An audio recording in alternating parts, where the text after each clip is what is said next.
Madeleine Blais-Morin, Christian Dufour, Alec Castonguay, bonsoir. Bonsoir. Tour de table, on va parler du français beaucoup et de ce qui se passe à Ottawa.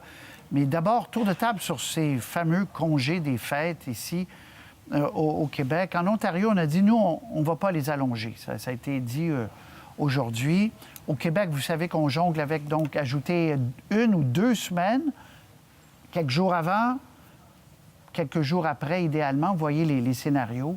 Avant, après. Dr Weiss nous disait, ça prend les deux un peu. Avant pour protéger la parenté, puis après pour protéger l'école. Qu'est-ce que vous en pensez de tout ça? Alec, d'abord, heureux de vous retrouver. Bonsoir. Vous étiez en train d'écrire un livre qu'on va lire avec beaucoup, beaucoup de joie bientôt. On en reparlera une autre fois. Mais bref, les congés, vous en êtes où là-dedans?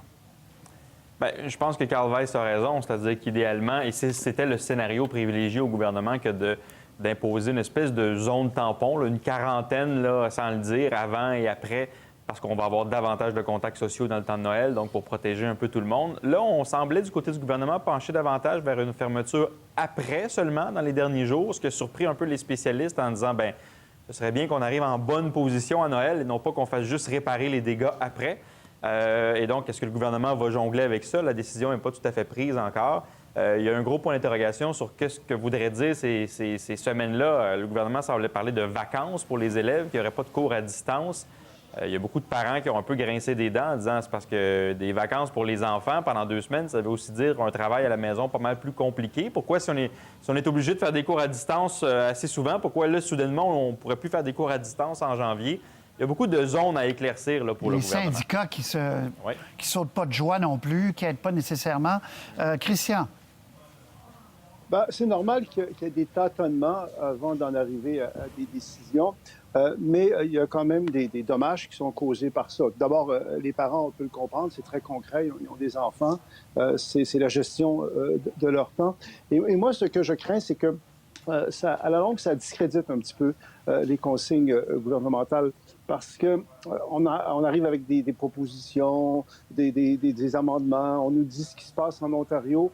Donc, ça diffuse le fait que ces consignes-là ne sont pas scientifiques comme telles. On n'est pas dans la rigueur.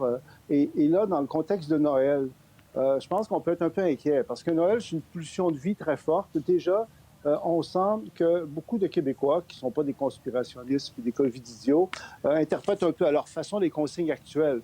Donc, si on est trop dans les tâtonnements, qui sont inévitables jusqu'à un certain point, moi, je crains vraiment que la santé publique et le gouvernement perdent de plus en plus de crédibilité, surtout si ça devient kafkaïen, si ça devient très, très, très compliqué. Moi, là-dessus, je dois dire que je ne suis pas un expert là-dedans. Par moment, je m'y perds. Les médecins suivent ça. Nous autres, on suit ça un peu plus que le monde ordinaire. Mais le monde ordinaire, on peut comprendre qu'à un moment donné, il se demande qu'est-ce qui va arriver au juste. Oui. Et il n'y aura pas, Madeleine, une uniformité partout au Canada. Je le disais, en Ontario, on a télégraphié le fait qu'il n'y aura pas de prolongation de la période de congé là-bas. Donc, ça ira selon les provinces.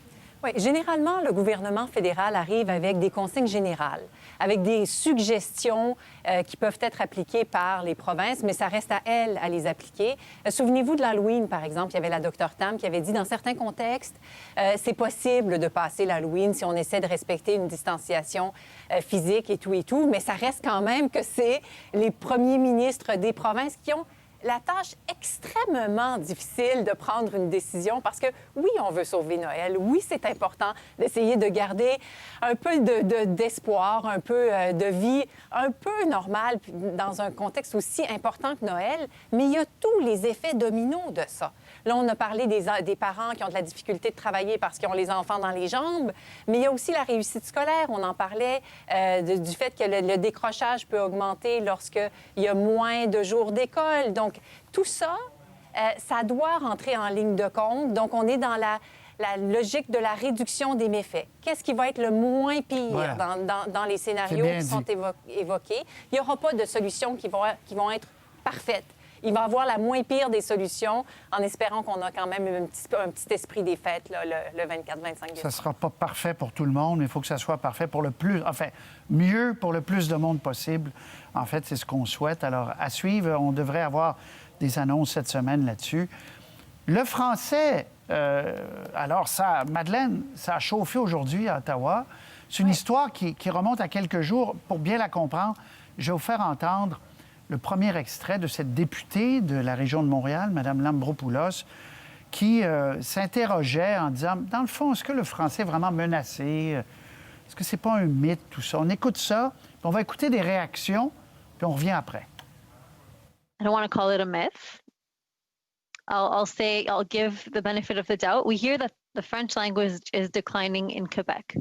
I've heard that on several occasions. I have to see proof in order to believe that. Monsieur le Président, la députée de Saint-Laurent a été très méprisante envers les francophones.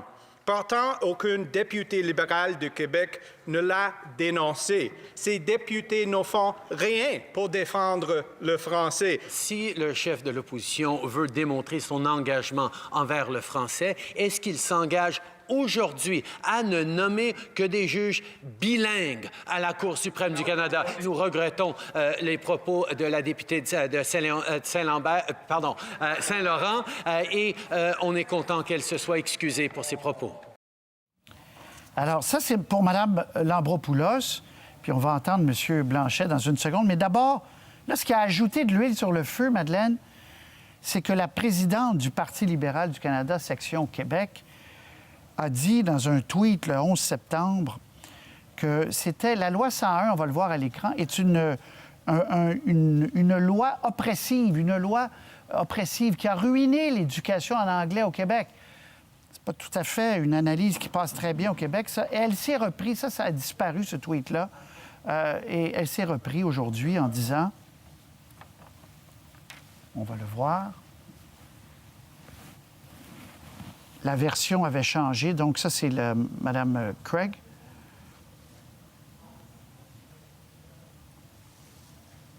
Voilà.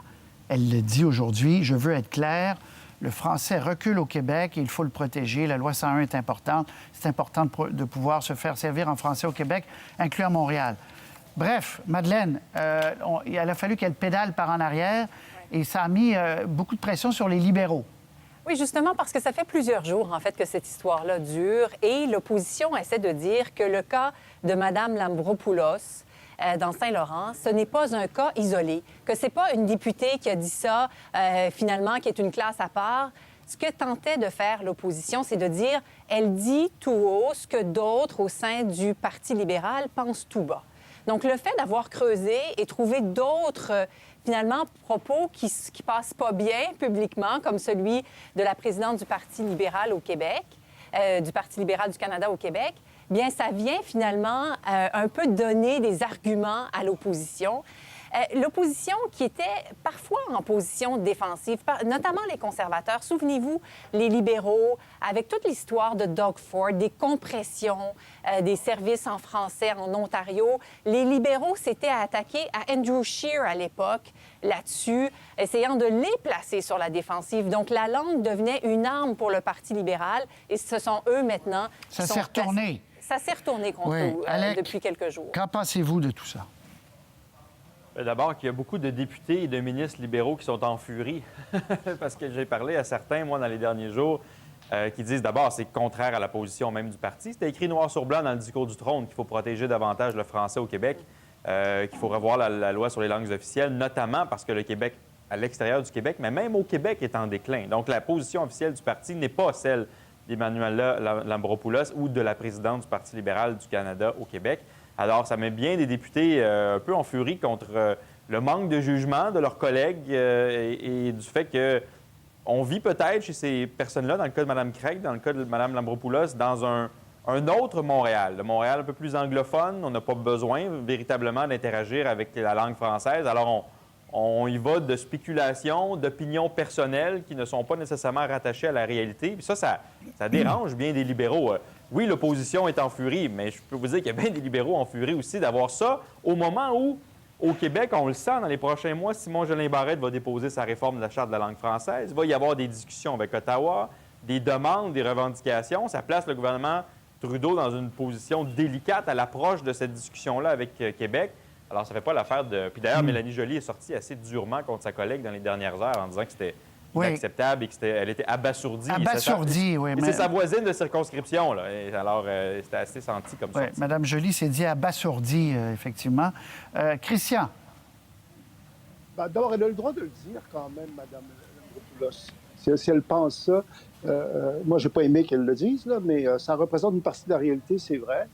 Puis il y a une partie des Québécois actuellement qui trouvent qu'on attache trop d'importance à la langue. Il ne faut pas nier cette réalité-là. Le bon côté de l'affaire, c'est que ça a amené quand même au niveau fédéral des personnages importants à admettre que le français était en difficulté au Québec et à Montréal. Et ça, c'est quand même assez nouveau. Une espèce d'approche un peu ambivalente à l'égard de la loi 101, c'est très ancien. Souvenez-vous, Stéphane Dion, à l'époque, avait déjà dit que la loi 101 était une grande loi canadienne.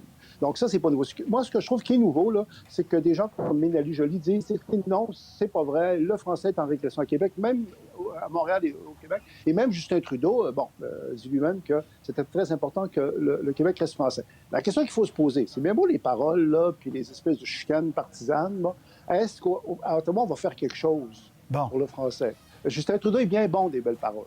Je veux dire, les belles paroles, là, il en donne à l'égard des Autochtones, des groupes ethniques, tout le monde. Si à Ottawa, on croit vraiment que le Québec est en régression, inacceptable au Québec, qu'est-ce qu'ils vont faire? C'est ça la question qu'il faut se poser. Alors, M. Blanchet s'est emparé du ballon, évidemment. Pour lui, le but était ouvert.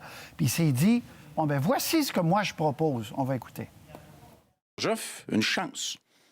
J'offre une chance au Parti libéral de faire plus que de lapider à titre de bouc émissaire, Mme Landropoulos. Demain, le Bloc québécois va déposer une loi qui ferait en sorte que quelqu'un qui demande le statut de citoyen canadien à partir du Québec doive démontrer une connaissance adéquate du français. Voilà, Madeleine. Bon, ils vont le déposer. Ça ira peut-être pas très loin, mais ça a permis au Bloc québécois de prendre la parole là-dessus. Là. Oui, encore une fois, c'est un sujet qui est vraiment très cher au Bloc québécois. Ça lui permet de revenir sur une question identitaire. On a eu le même scénario il y a quelques semaines avec toute la question du racisme, les mots en haine, tout ça. À chaque fois, on dirait que le Parti libéral a de la difficulté à se sortir de ces dossiers-là. Et le Bloc québécois est très bon pour prendre la balle au bon. Le Parti libéral a aussi une solution, c'est-à-dire d'offrir un statut particulier pour le Québec pour défendre le français, même au Québec. Parce que pour le moment, il y a la loi sur les langues officielles qui a un certain... C'est finalement un pacte, là, si on veut. On protège l'anglais au Québec et on protège le français en milieu minoritaire hors Québec. Alors que le gouvernement libéral dit maintenant, il faudrait, vu son statut minoritaire en Amérique du Nord, protéger le français aussi au Québec. Mais effectivement, comme Christian le dit, pour le moment, ce sont des mots. Ce sont des mots qui sont dans le discours du trône. Est-ce que ça va se concrétiser dans les prochains mois?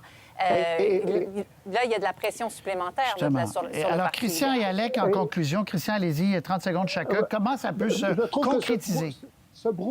Ce brouhaha-là à Ottawa jouait en fait aux données qui montrent qu'on a de la difficulté parfois à se faire servir en français à Montréal. Je trouve que c'est très bon pour le ministre Simon Jolin-Barrette, dont on attend en fait des mesures vigoureuses et efficaces en termes de français. Je trouve que ça crée un contexte où il y a comme une espèce de consensus à l'effet qu'il y a un problème à l'égard du français qu'il faut agir. Donc, c'est bon pour lui. Ça. Oui, lui, le contexte vient de changer pour lui, pour le mieux, effectivement. Alec?